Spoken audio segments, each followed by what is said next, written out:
Hello மக்களே, நீங்கள் எப்பாவது ஆக்டோபஸோட டென்டக்கிள்ஸை சாப்பிட்ருக்கீங்களா? சாப்பிட்லன்னா இந்த வீடியோ ஃபுல்லாக பாருங்கள். கடைசியில் உங்களுக்கு அதை எப்படி சாப்பிட்றதுன்னு சொல்லி தரேன்.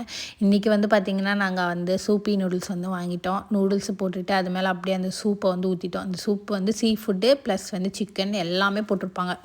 இது செம்ம டேஸ்ட்டாக இருக்கும். அதுக்கப்புறம் பார்த்திங்கன்னா விங்ஸும் வாங்கிட்டோம். இது கொரியன் விங்ஸு, நல்லா காரமாக டேஸ்ட்டாக செம்மையாக இருக்கும். நம்ம நார்மலாக சாப்பிட்ற விங்ஸ் மாதிரி இருக்காது. இது கேஎஃப்சி ஸ்டைலே கொரியன் ஸ்டைலில் இருக்கும். அதனால் செம்ம டேஸ்ட்டாக இருக்கும்.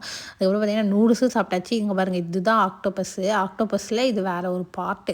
அந்த பார்ட்டு இருந்துச்சு. அதையும் எடுத்து வாயில் குமுக்குன்னு போட்டு கம்முன்னு சாப்பிட்டு பார்த்தா டேஸ்ட்டாக இருந்துச்சு. அதுக்கப்புறம் பார்த்திங்கன்னா இது என்னடா இது ஏதோ காது மாதிரி இருக்குது, ஆந்த காது மாதிரின்னு நினைக்காதீங்க. இது மஷ்ரூமு. அவங்க ஊரில் ஒரு மஷ்ரூமு செம்ம டேஸ்ட்டாக இருந்துச்சு. அதையும் சாப்பிட்டாச்சு. இது பார்த்திங்கன்னா சிப்பி, அந்த முத்தில் இருக்க சிப்பி சொல்லுவாங்களே, அந்த குட்டி குட்டியாக இருக்குமே, அதில் இருக்கிறது, அதையும் போட்டு சாப்பிட்டாச்சு. அப்புறம் இங்கே பாருங்கள், இதுதான் மெயின் பீஸே, ஆக்டோபஸ் டென்டக்கிள்ஸு. அதுவும் வாயில் போட்டு கும்முன்னு சாப்பிட்டாச்சு.